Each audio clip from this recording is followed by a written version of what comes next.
BibleWorm, reading the Bible with BibleWorm.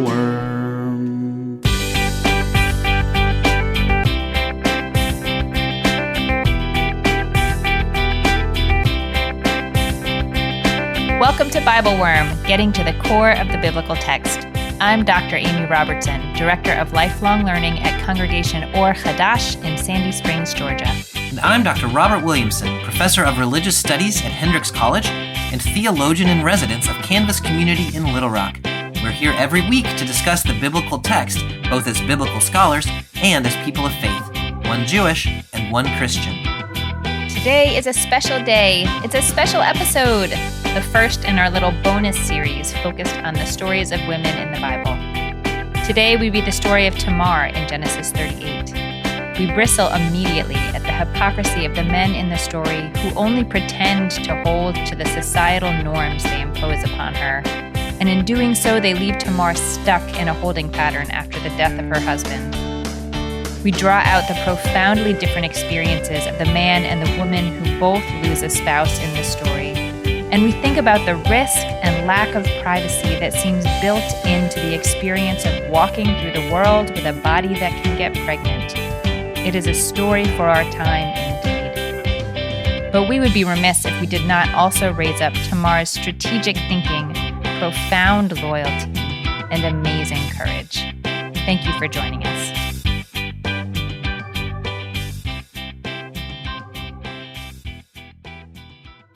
Hey, Bobby. How are you? Hey, Amy. I'm good. I have started back at school at Hendrix for the first time in 2 years, and it is a lot of things. You have to wear what we call in my office hard pants. I like not sweatpants. Yeah, hard pants. Yeah. Makes me sad. Today I have on my shirt has a collar. I'm wearing a belt, for goodness sake. Whew. This is unacceptable. I know. It's like I'm a professional or something. I don't even know. Yeah, well, it's fun. Well, we'll have to. I'm thinking about the text we have for today about the role of clothing in it. Oh, yeah. So we'll get to all of that. But today's a special day for us, Bobby. It is. Well, it's a special episode. Yeah. A special day, a special episode. So we have decided that over the course of this year, every certain number of episodes, I don't know, it'll be a surprise for you, there's a special episode that's focusing on the stories of women in the biblical text. Yeah. And so this week, we are reading the story of Tamar, whose story is sort of inside the Joseph novella. It both makes sense and doesn't make sense that that's where it is, but welcome to biblical text, right? Yeah, that's exactly right. Welcome to biblical text. It's in Genesis 38. The story is the whole chapter. It's pretty self-contained. We may leave out the last couple of verses because I don't think they're overly relevant to the lens that we're doing today, the story of her giving birth to twins at the end. I feel like one could answer this question in a million different ways, but to get us into this text, my friend, what would you want to place in our minds or put on the table before us? I mean, what you said is exactly right, that this story appears in between two episodes in the Joseph narrative for reasons that are not really at all clear to me. For me, I think, this story kind of reads on its own. One of the main characters here is Judah, who is one of the 12 sons of Jacob, who is one of the brothers, obviously, then, of Joseph. And so this story, the main male character in this story is one of the 12 sons of Jacob and the, what do you call that? Eponymous ancestor. Oh, yeah. Of the tribe of Judah. So this is about a significant biblical character. Yes. Or at least a character with a significant history. Yeah. What would you say? What would you say about this text? First, I will also say that there are certain texts that you and I do together where I receive text messages as you are preparing yourself for the text. And those are always really interesting conversations because something has gotten you going. And so I got at least one text about this one, about how much this text was kind of agitating you. And so I just want to acknowledge that, first of all, and then to say, usually your agitations lead to really interesting conversations. I mean, we'll see. This time, part of what I texted was that perhaps my agitations will lead to the advent of new technology on the podcast so we can bleep out the streams of profanity that may come pouring out of my face. Yeah. No, I'll try to keep it PG. It's funny because I've read this story many times. I know this story. Yeah. But I guess reading it at this particular moment in American history, it really just fills my heart with quite a lot of rage. So we'll see what we can do with that. That's productive. Yeah, I look forward to it. We'll see where it goes. I'm going to divide the text into a lot of kind of small chunks. Some of them we're not going to talk about for very long. Some of them are meatier, and we'll talk about them for longer. But I'd like to start us with just the introductory part of the story, picking up in verse 1, and I'm reading from the NJPS translation. About that time, Judah left his brothers and camped near a certain Adulamite whose name was Hira. Then Judah saw the daughter of a certain Canaanite woman whose name was Shua, and he married her and cohabited with her. She conceived and bore a son, and he named him She conceived again and bore a son and named him Onan. Once again she bore a son and named him Shelah.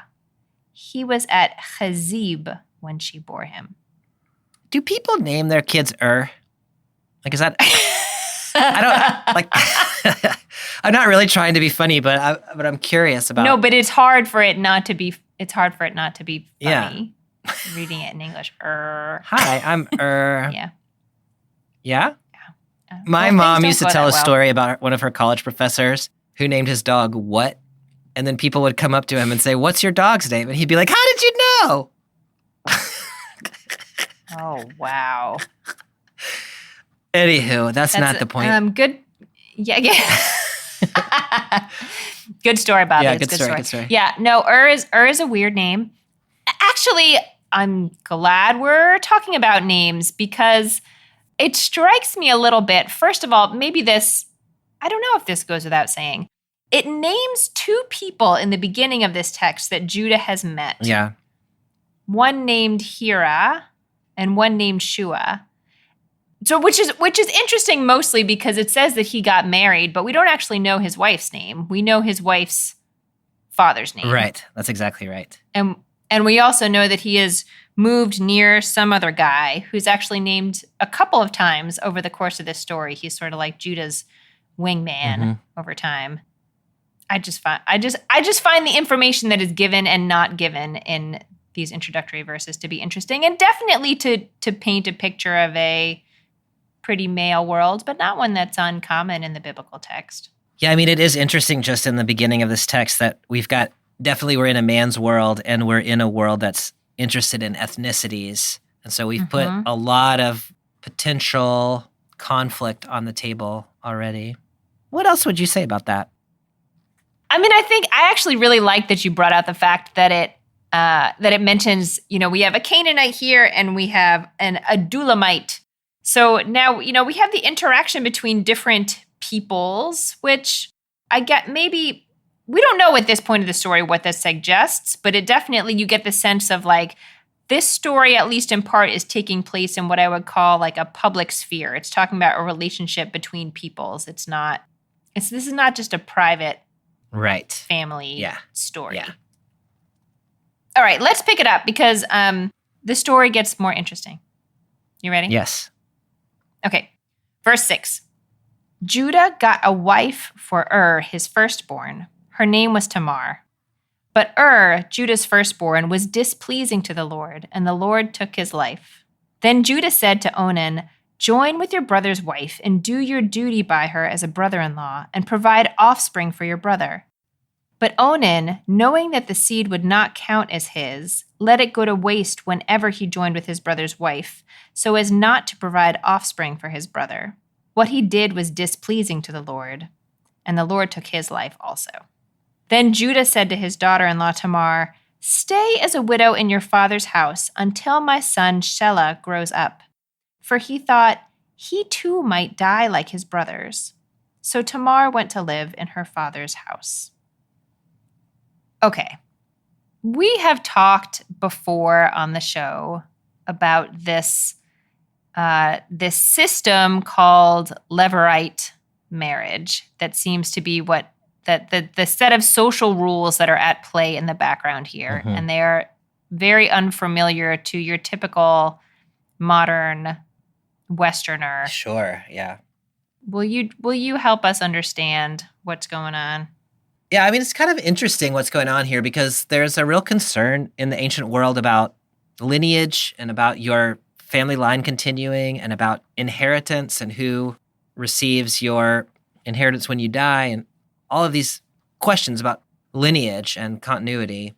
And one of the big problems in the ancient world, and the biblical text is very much aware of the problem, is what happens to a man if he dies before he has a son. And we're thinking about a culture that's patrilineal and passing down things to the eldest son. So what happens to you if you die without a son? And the concern is, that you're just going to get cut off from your people because there's no one to carry on your name. So the solution to this in the biblical text, and it's from a passage in Deuteronomy 25, is that if you die without a son, then your brother should marry your wife and have a child with her, and that child, even though it was fathered by your brother, becomes your child. It's the child of the dead man. And so this is a way of continuing on somebody's lineage and passing along their inheritance, even though they died childless. So that's what's happening here is has died, and so he doesn't have an heir, and so passing along to Onan, and then on to Shelah. What else would you say about levirate marriage? That's what I know. This is my deeply intellectual thought about levirate marriage. This is so weird. Yeah. I mean, it's not like, it's weird in that you can see the parents that this child has come from, but you decide that that's not their parent. Yeah. It's fascinating to me, and I wonder how much of it is the question of inheritance, as you mentioned. And in this case, is the firstborn who has died. Right. So he would have been the person to get the inheritance, and he doesn't have anyone to pass it on to. So that's an issue. Or how much of it is just the sense that the only way that the people in this culture had an idea of their life not being just this blip in the time-space continuum was through lineage. Like it was like more this existential fear. Right. No, I think that's really important. And Ecclesiastes kind of deals with this issue of if you die and you don't have any kids or your kids are idiots or whatever, then what's your life even been for? And that concern is, I think, very much in the back of the minds, maybe in the front of the minds of the people who thought of this idea of levirate marriage. How do we have any significance and any continuity? So it really would be like the ultimate, gift is the wrong word, but like the ultimate thing to do to say like, I'm going to father a child so that you will have lineage. Yeah. You who are deceased and so can, you can't pay me back, No, absolutely. This is totally, it's like, we think it's a big deal if you like donate a kidney to somebody, like you donate a kidney to your brother who needs a kidney or whatever. Like this is like that, but like a whole other level. Yeah. And you don't know that you're going to be able to have children of your own. So to take your first child and give it to your brother. Yeah. It's significant. So why do you think Onan won't do it? Yeah. First, Amy, I don't know. Does this happen in the Jewish world? I don't know. There's this whole line of interpretation that Onan spilling his seed, it means you shouldn't masturbate.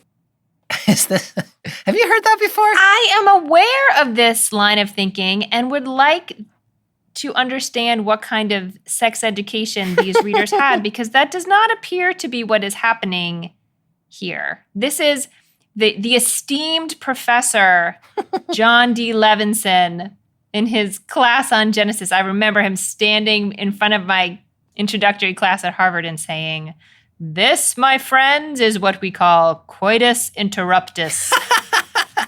Yeah. That's amazing.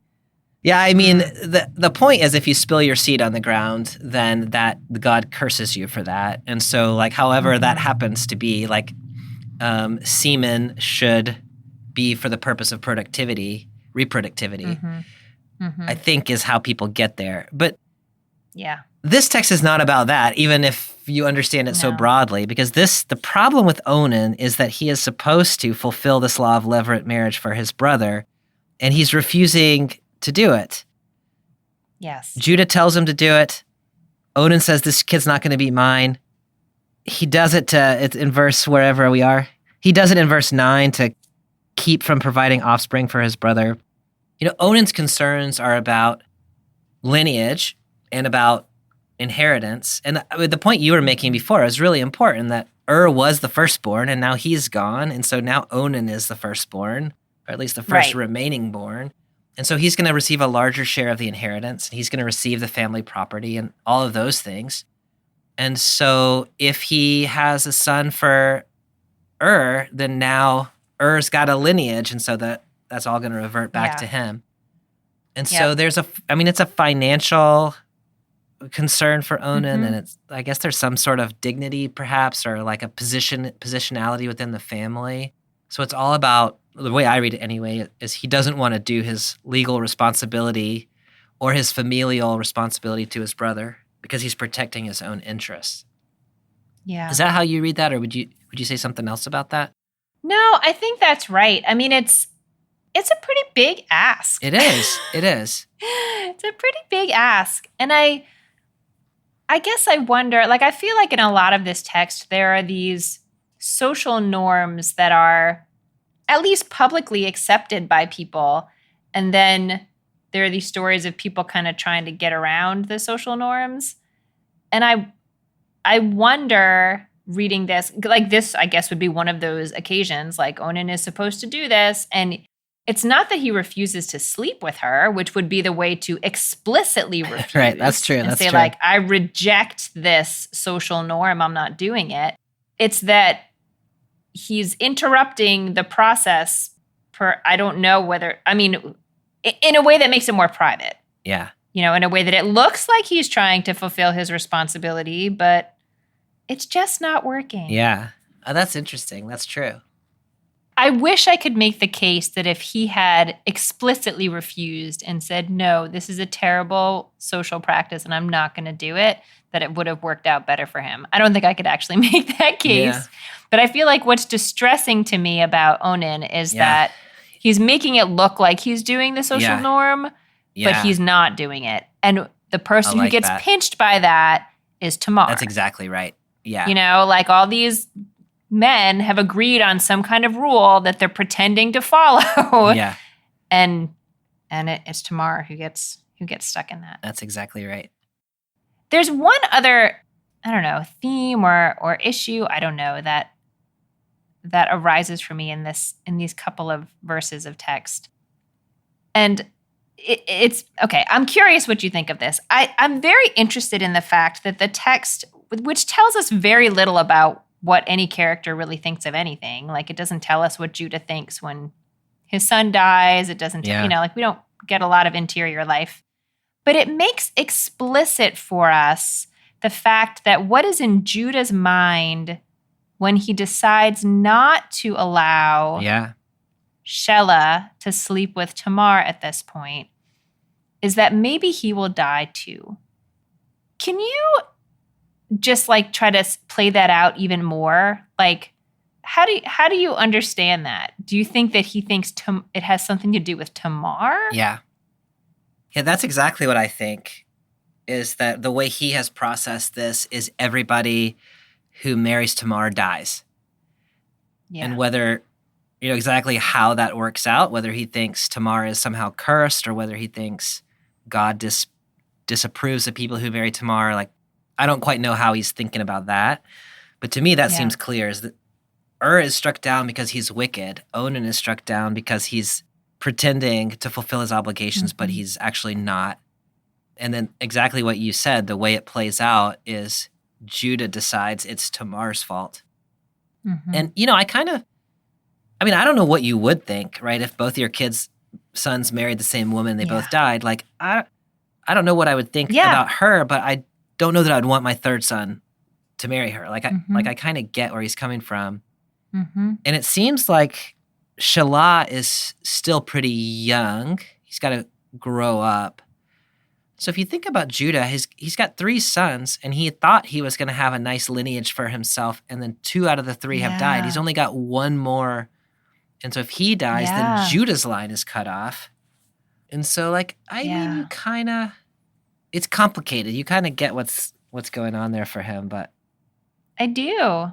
No, I think that's exactly right. And I'm glad you pointed out that, he started with 3 sons and he's down to 1. Yeah.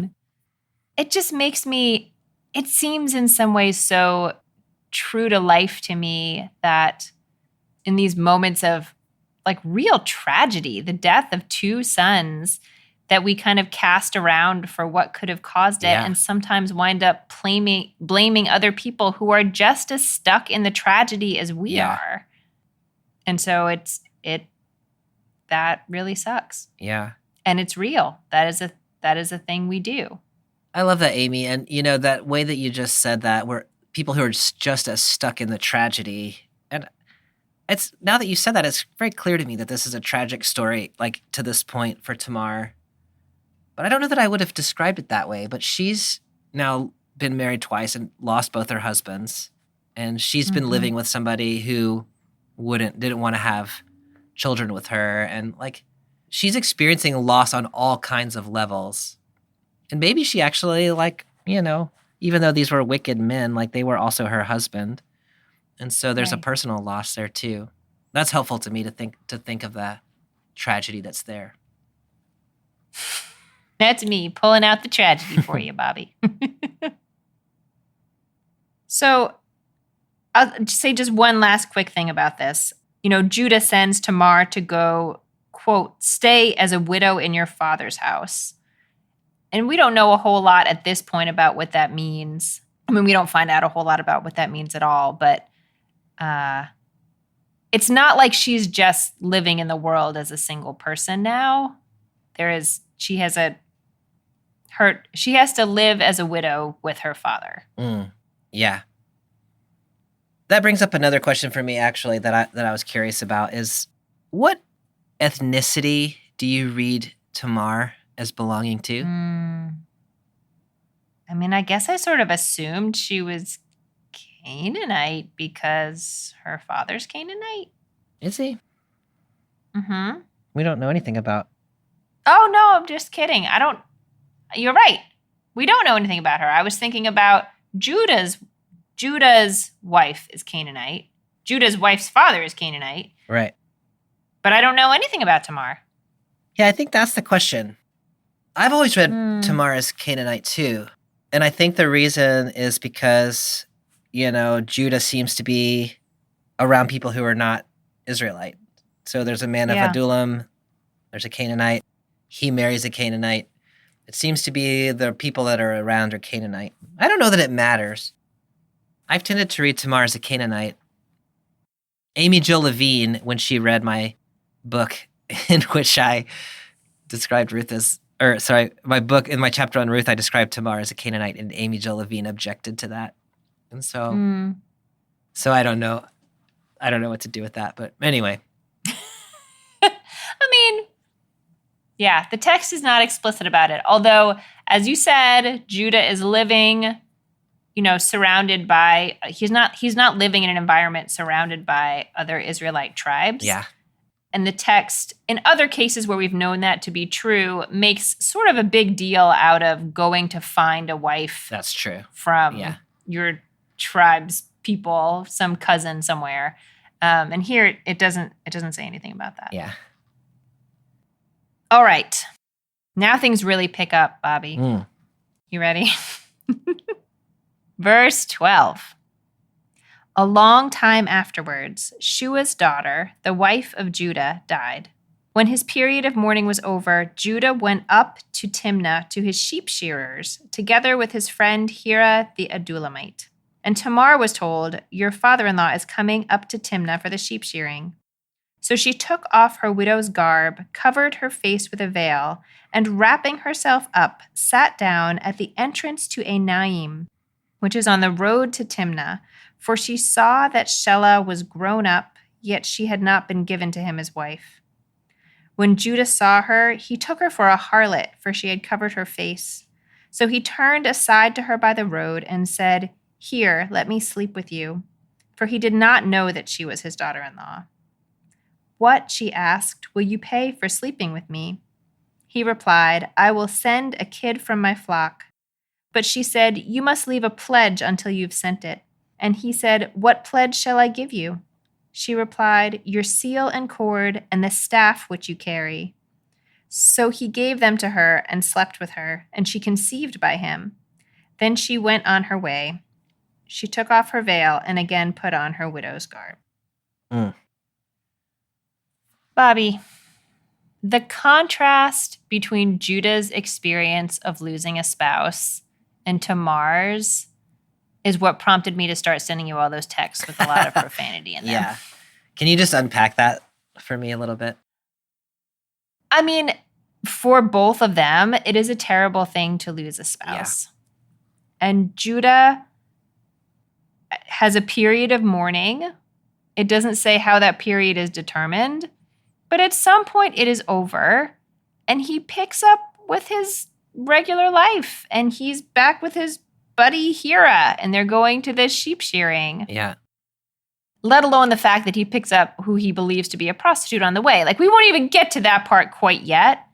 Meanwhile, how many years has it been for Tamar? Yeah. We don't know, but it says a long time afterward. And it tells us that Shelah has grown up, and so it's been at least however long that was. I don't know how. It's been a while. It's been a long time. It has been a considerable period of time. Mm-hmm. And then this detail that she took off her widow's garb. Yeah.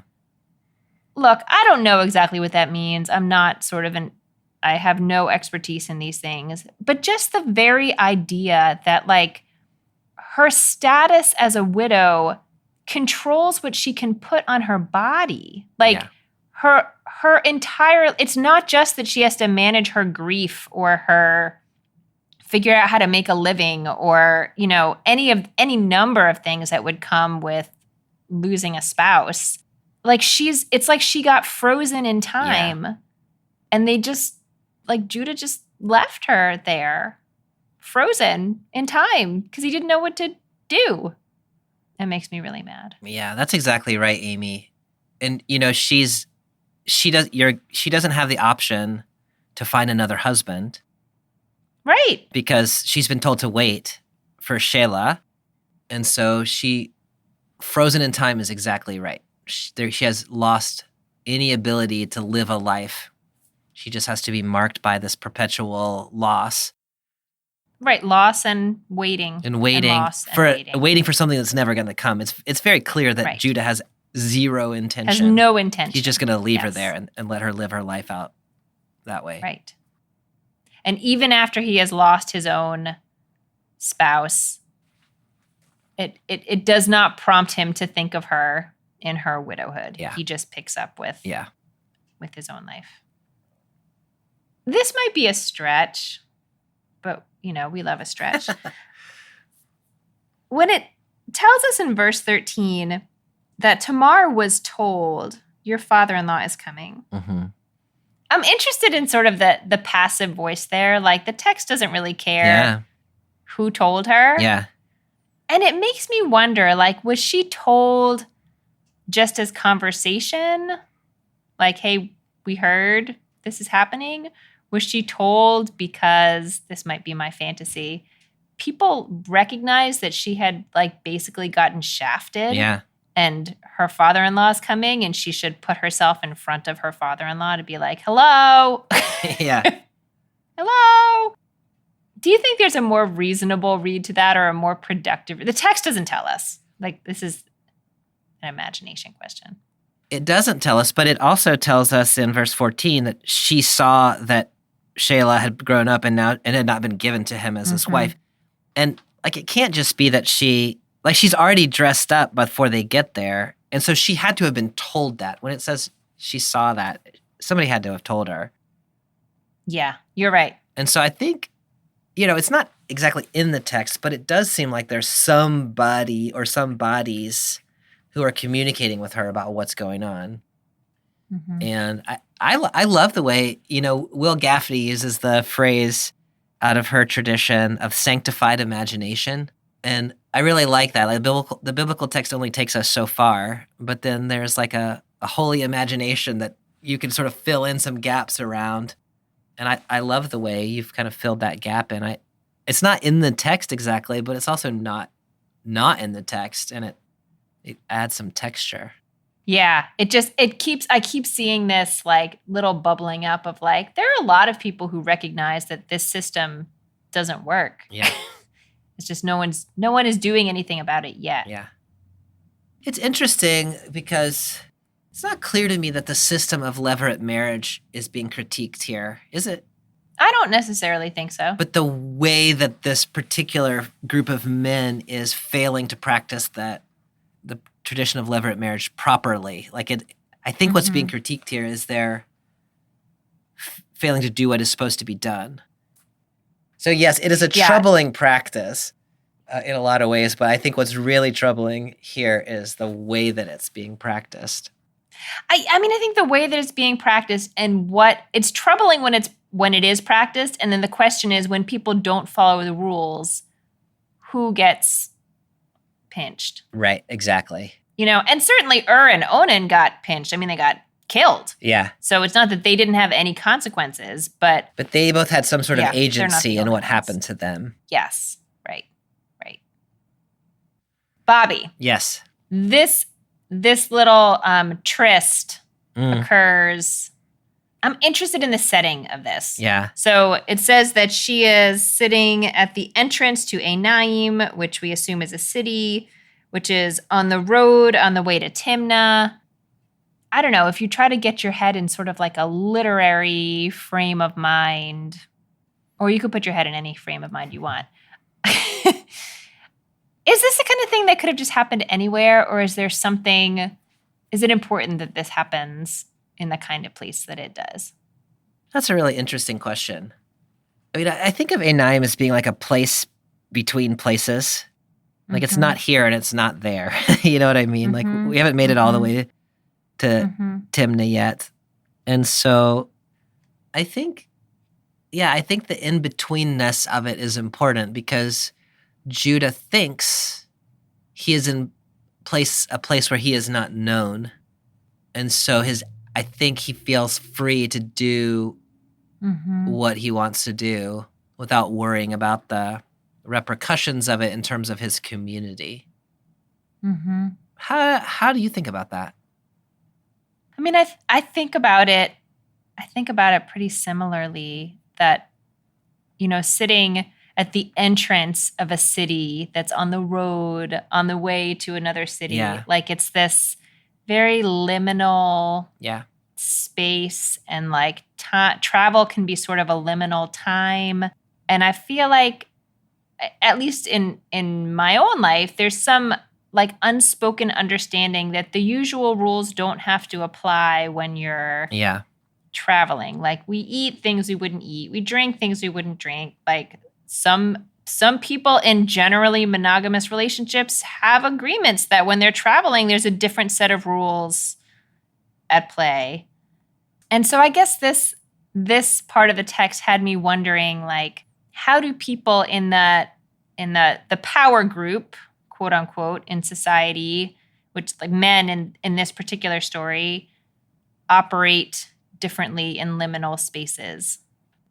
Yeah, maybe it's the fact that he's in a liminal space geographically, and he's also in a liminal space between having been married and now like having just come out of a time of grieving, and like there's a lot of liminality here. And so maybe simply saying that the fact that he's not experiencing or expressing shame about this may exactly be about the liminality that may Yeah. have given him the freedom to do it. Okay, we have to talk about clothing. We can't read this story in the context of the Joseph story without talking about clothing. Yeah. I don't have a more specific question than that. Do you? I mean, clothing and changes of clothing and being marked in your status by Yeah. particular clothing is so important to the Joseph story. Yeah. And already we have a change of clothing here that's really important to the story. Can you just talk a little bit about, I don't know, clothing and status and identity and some of that stuff? Yeah, I mean, it's interesting the way this is told because she's been wearing her widow's garments for some unknown period of time.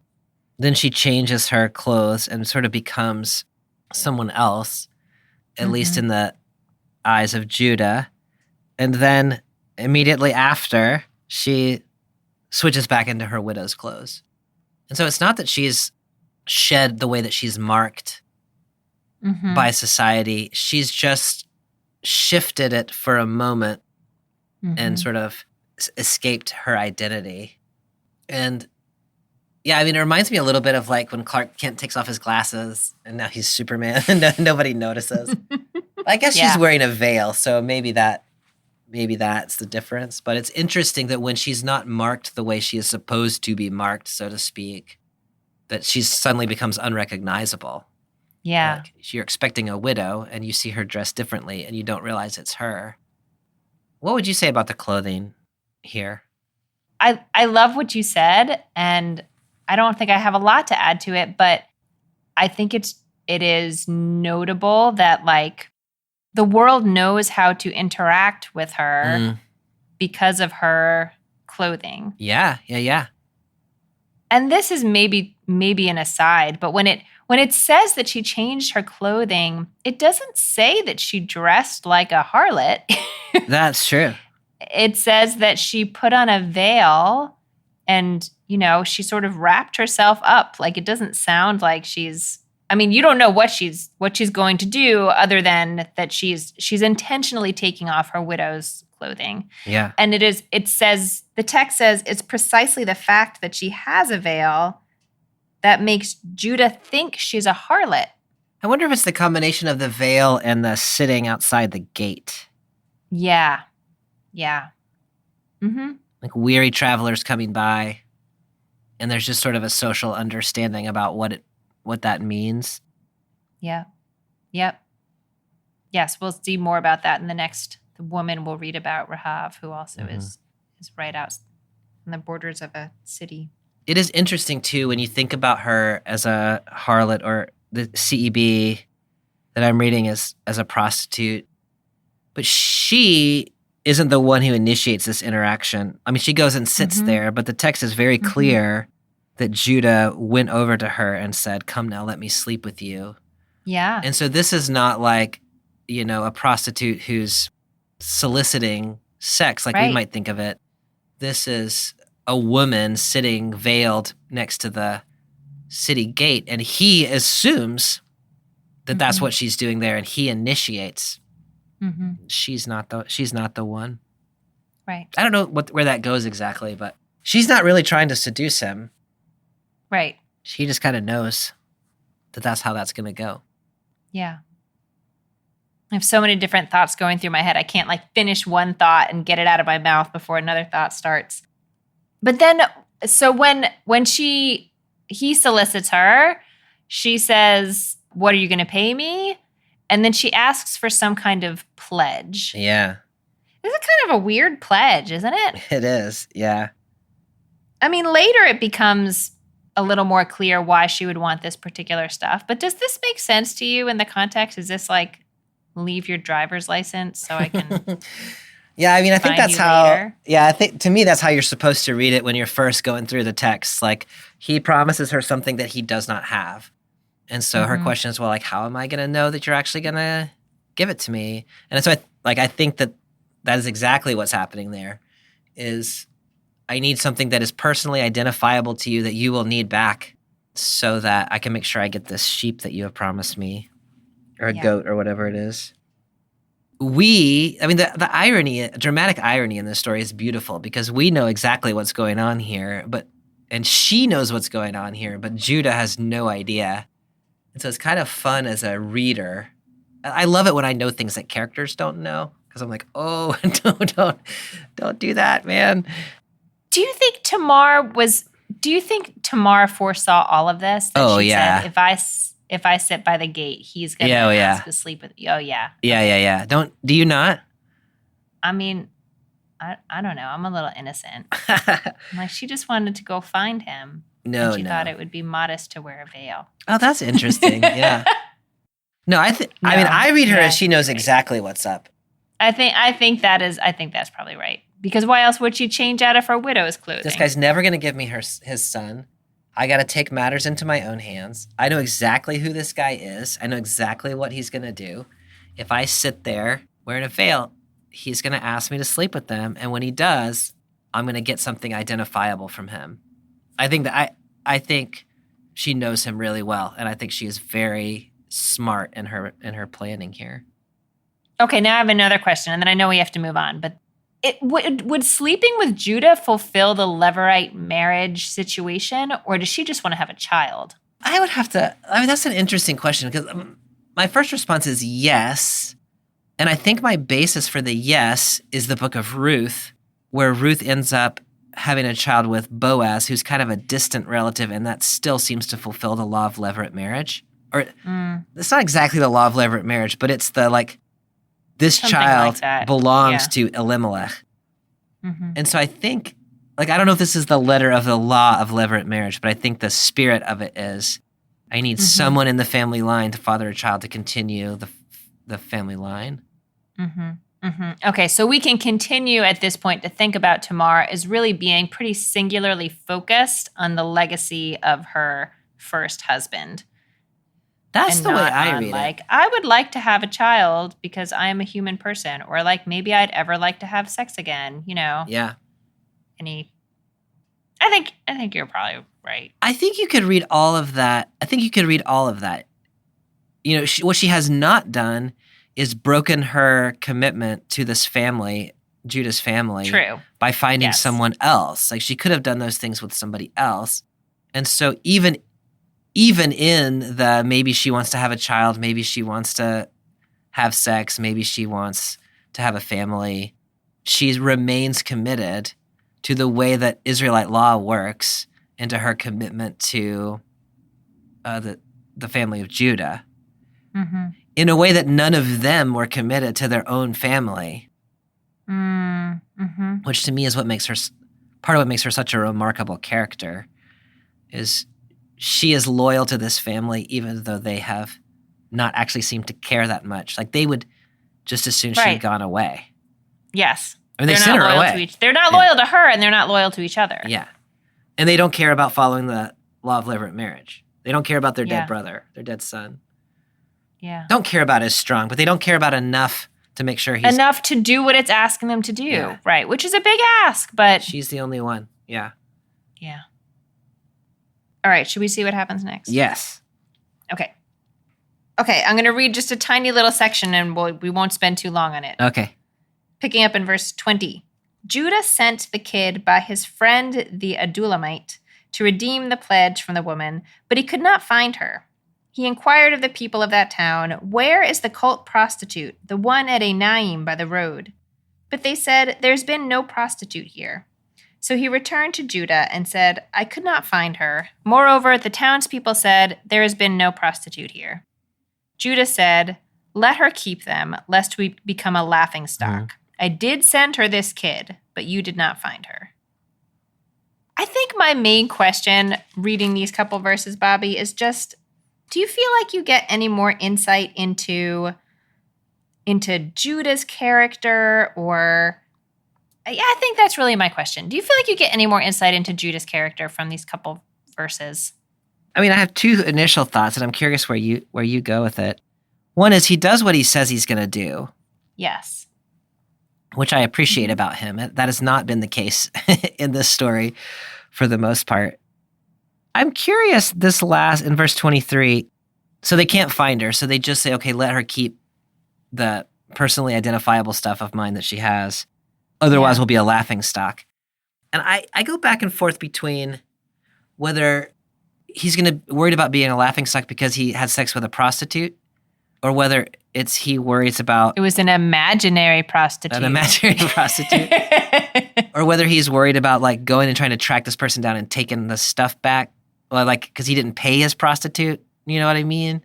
Yeah. What is he worried about? He didn't keep his vow, so that's going to make him a laughing stock. He said, I tried to do it, I just couldn't do it. Mm-hmm. Do you have a thought about what he's worried about? I first, one of the things that I learn about him is that he's worried about being a laughing stock. Yeah. And either that's a personal worry, like that he's concerned what people think of him, or that he feels like he's done something, or maybe to raise some question around, we said before, like, is this just like a, no big deal, you're on a trip, you go to a prostitute, whatever, or does he not feel totally comfortable with it? I don't know the answer to that. I took it as, throwing my own question right back at me. I honestly took it as, if you go and say, like, there was a prostitute here, where is she? And people say there was never a prostitute here, and you keep saying, no, yes, there was. Yeah. You sound like it's like you have an imaginary friend who's a prostitute. Like, yeah. Or else maybe it's just sort of not, I don't know, maybe I'm projecting this, sort of culturally polite to keep talking about it. Mm-hmm. I don't know. It seems to me that there is some discomfort around the fact that, like, he has a prostitute that he has to pay. Yeah. I think that's right. But also, they're just asking around, like, hey, anybody seeing the prostitute? Yeah. So it's not like this secret covert thing, or like this thing that, I guess the guy who's asking is not the guy who had sex with her, but it just seems like, it's not a big deal. It's kind of, I still am kind of reading it that way. Yeah. No, I hear that. I love that it's the same guy that, like, when the story starts out, it says, Judah moved close to this guy, the Adullamite. Here are the Adullamite. And and now he's having to go try to track down a They've been friends all this time, and now he's going to go pay off. I should have better taste in friends. Yeah. Okay, should we read the dramatic reveal? Okay, this gets good. So picking up now in verse 24. About 3 months later, Judah was told, your daughter-in-law Tamar has played the harlot. In fact, she is with child by harlotry. Bring her out, said Judah, and let her be burned. As she was being brought out, she sent this message to her father-in-law. I am with child by the man to whom these belong. And she added, examine these. Whose seal and cord and staff are these? Judah recognized them and said, she is more in the right than I, inasmuch as I did not give her to my son Shelah. And he was not intimate with her again. I would hope so. Did they really have to put in that last verse? Yeah. Yeah, apparently they did. They did. Yeah. But I'm glad. Like, you don't have to wonder now. Yeah. Good. That will not keep me up at night. The first thing that strikes me here is that instead of coming to her and starting with, your daughter-in-law Tamar is pregnant. Yeah. It starts with, your daughter-in-law Tamar has played the harlot. Yeah. Does it seem strange to you or not? Why do you think that's the headline? Yeah, to me this seems very familiar. Like, this is kind of the way, like, pregnancy depends a lot on, like, the way in which one gets pregnant. Like, it's either a sign of shame in our society oftentimes, or it's a sign of blessing, or like how, you did what you were supposed to do. Like, you're pregnant within certain kinds of family structures. Mm-hmm. And so, I don't like that this is the way that they announce it, but it seems very true to life to me that they're like, she had sex and she's pregnant. Mm-hmm. Because if you just said she's pregnant, you might be like happy about it. You know what I mean? Like, wow, life, a new life. Yeah. Right. And because society there is no way for her to have sex at this point in her life that is legitimate. That's right. Exactly right. They can assume that the fact that she's pregnant means that it has come through harlotry. That's exactly right. And so the only possible source of the pregnancy is a shameful source. And when that is the case, it's the shame that matters to people then and I think now as well. Mm-hmm. And Bobby, I just can't even with this story. Yeah. I know. Burn her? Yeah. I mean, okay, look, I know there were different social rules. I know theoretically there were different social rules and arguably still are, but all the more so at this time. Yeah. But Judah just slept with a harlot. Like, I know he doesn't know it's the same person. Like, he doesn't know that yet. But like, what utter hypocrisy. Yes. To say like, to jump immediately to let's torture and kill this person for doing precisely what I just did. Yeah, I mean, that's exactly right, Amy. And, to me, that's one of the things that stands out in this text is like, the way that I've been reading it anyway is Judah's like, when I have sex with a prostitute, it's no big deal. When a woman is a prostitute, she deserves to be killed. Mm-hmm. And like this cognitive dissonance, like it's not just Judah. Like I think this is the way that often it is with men, that they see we see our own actions as completely innocent, but the people implicated in them as completely horrible and deserving of death. And this text, I don't like that dynamic in this text, but it is a dynamic that I think is a real dynamic in the world. And this text highlights it. Mm-hmm. Yep. And his the overreaction there of like put her to death, presumably is because, not just because she's a woman who's a prostitute, but because she is a woman who is supposed to be in mourning for his son, and so therefore bringing shame to him and his family. Right. This has become something of shame to his family that is publicly known. Now people are talking about her, and supposedly this family's trying to maintain an image that they are this upstanding family that plays by pretty strict social rules, even though we've seen again and again in this story that they do not play by those rules. They just pretend they play by the rules. That's exactly right. Yeah. Mm-hmm. But they want to enforce the rules against vulnerable women. But when push comes to shove, they will absolutely enforce the rules on Tamar. I am imagining, especially because it's a public thing. I mean, I don't know. There's not a good way to make pregnancy private. So that's the thing about pregnancy. Like people can see that it's happening. Yeah, and it's been 3 months. Yeah. So we're second trimester. Like we're not pretending anymore. Mm-hmm. It makes people even crazier than they already are about these issues. Yeah, that's exactly right. Bobby, Judah gets a lot of credit, I think, for admitting his role here. Like for as soon as he's presented with like indisputable evidence, he stands down. Yeah. And I am glad that he stands down. Yeah. But I'm not that impressed. I mean, I guess I should be impressed because he has all the power. That's the way the system is built. And what really makes me mad is the fact that he has all the power and she has no power. She is completely locked into this system, and the system doesn't care about her. They forgot about her. They just shackled her up in widow's garb and left her. Yeah. Okay, so we have already sort of talked about this question, but I want to ask it again with a little more point on it now that we're at the end of the story. Yeah. Is your understanding of the reason that Judah backs down is that he understands that Tamar has been laser focused on the legacy of Judah's son, more focused than Judah has been, and that she has only done what she has done in order to fulfill these laws that Judah was supposed to be fulfilling that he just decided were too hard and stopped thinking about? Or do you think there's any broader realization that Judah has at this point in the story?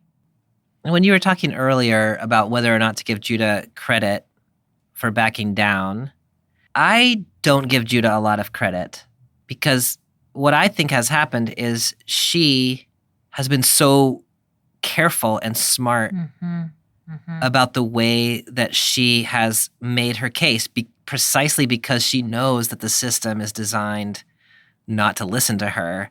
She has gotten indisputable proof, and he has nowhere to go. I read Judah as if he had anywhere else to go, he would go there, but he doesn't. He just, he's stuck. And it reminds me of, like, there's always these evangelical preachers who are like anti-sex, and then it turns out they had sex with somebody they weren't supposed to, and then they're like, oh, mea culpa, I'll be a better man, and you're supposed to feel sorry for them. And I'm like, you only ever, acknowledge that because you had no other option. Right. So, good for Judah. Like, he sees the error of his ways. He recognizes she was being righteous. Like, good for him. But, I really think he only makes this move because she gave him nowhere else to go. And so, yes, he relents. And I think genuinely he probably does recognize that she's been acting righteously. But I don't know that it's her righteousness that makes him change his mind. I think it's that she left nowhere else for him to go. Am I too cynical? No, I was going to say, you have him even knocked down a peg from where I put the bottom peg, but I like it. No, I think you're right. Like, Tamar knows exactly how the world works. And so she has everything lined up exactly the way that she needs it to be lined up. And, when people read biblical stories like this and say, like, oh, it's trickery and it's like premeditated and it's like, trying to portray exactly this kind of thing as some kind of slight against the person who has done it. She literally had no other choice. Yeah. Like, she could, rot in her father's house in her widow's garb, even understanding herself, let alone the fact that she is like a human being who might want to have a full life and children and a partner or sex or anything, anything.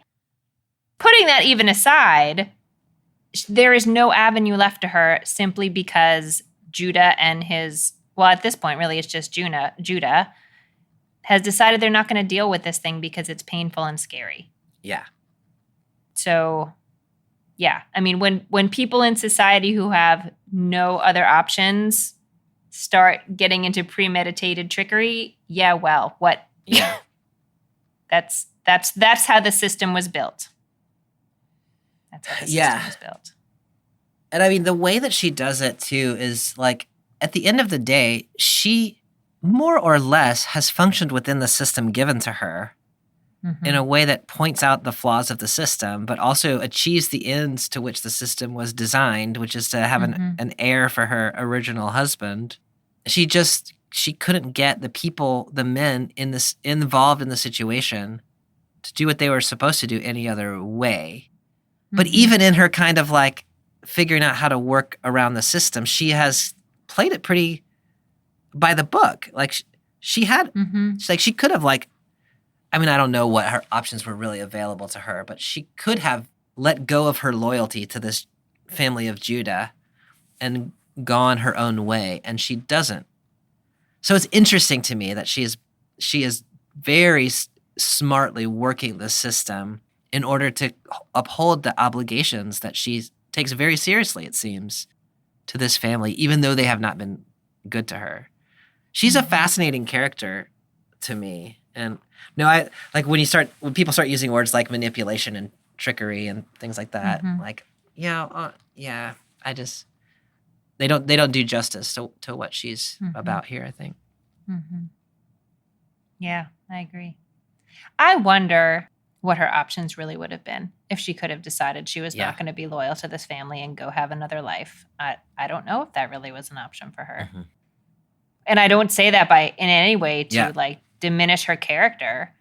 Just, I don't know what her options would have been. Yeah. She had no good options, for sure. She had no good options. Yeah.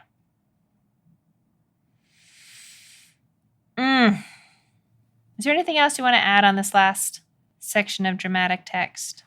No, I don't really have anything else to say about the text. But, you know, we've gotten me thinking all kinds of ways about how this text connects to our contemporary world.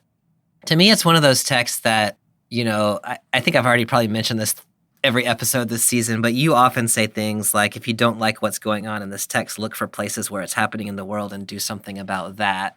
And to me, this seems like what I can take from this text is exactly right about the way that patriarchal structures are set up to protect the interests of men and to leave women with zero options.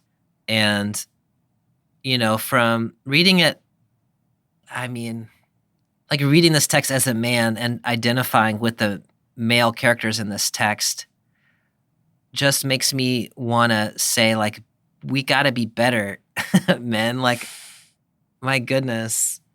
And just thinking about in the U.S. culture right now anyway, and the conversations, the post-Roe conversations about sex and sexuality in women's bodies and who has control over what women do with themselves and their reproductive choices. And, you know, that is so upfront in this text. And this woman who has no agency in making decisions for herself has to find kind of her way around the men to get what she wants, or at least some semblance of what she wants.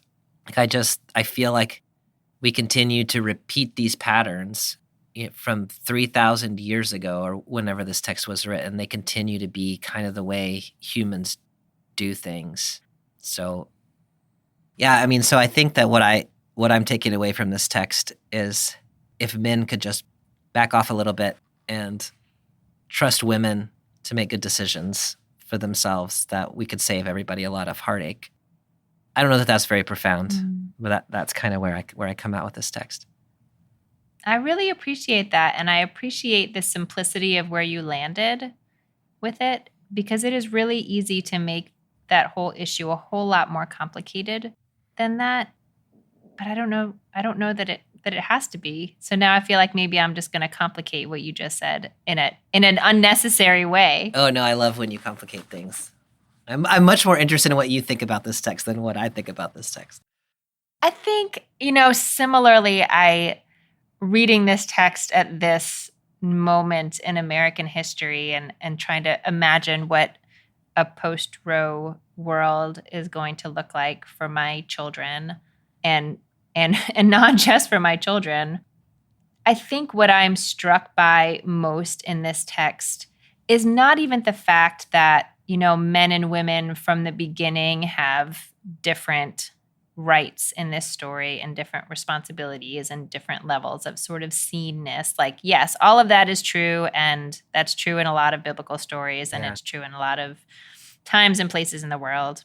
What's striking to me is that even the systems that they pretend to adhere to, that they say, like, here are the rules that apply to us, and they're like really rigid and hard things to follow. They pretend that they're working. Yeah. Because when they don't work, it's not their bodies that are going to change the way they look. Like, they can get away with a lot of stuff. Yeah. Onan can pretend that he's fulfilling the law instead of just saying, this is a terrible law and I don't think we should do it. He just pretends that he's following it. And it's Tamar who then has no other options.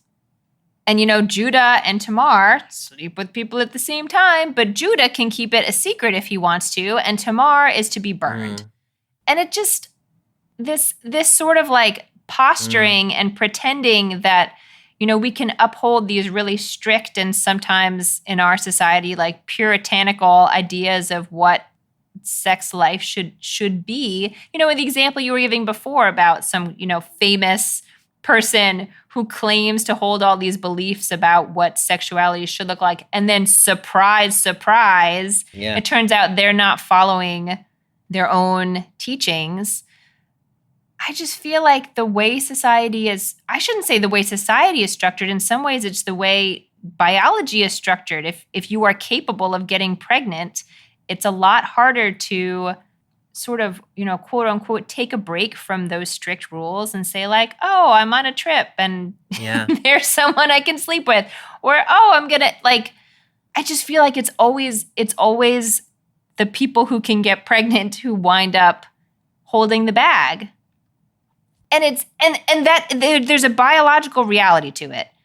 But the fact that society won't see it and pretends when there's some kind of surprise pregnancy that it must be that the woman did something, or that must be that the woman could control what was happening, or should be in a position to handle this.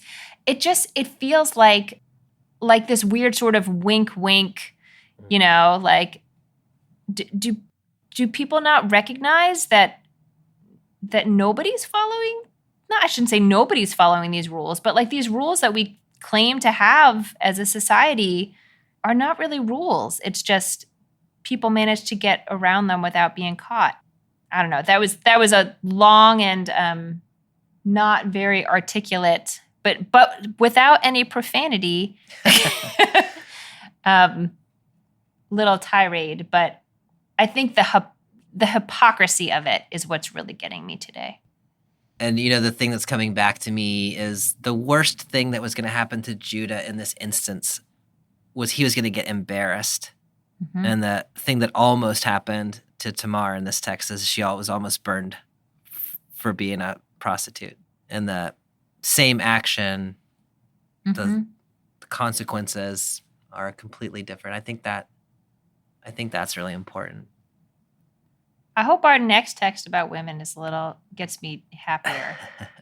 I don't know what's about Rahav. I do love Rahav, though. Yeah, I love Rahav, too. I love Rahav. Well, thank you, as always, for a good conversation and for receiving my enraged texts before the conversation. And thanks, y'all, for listening. We'll see you next time. See you, Amy. Bye.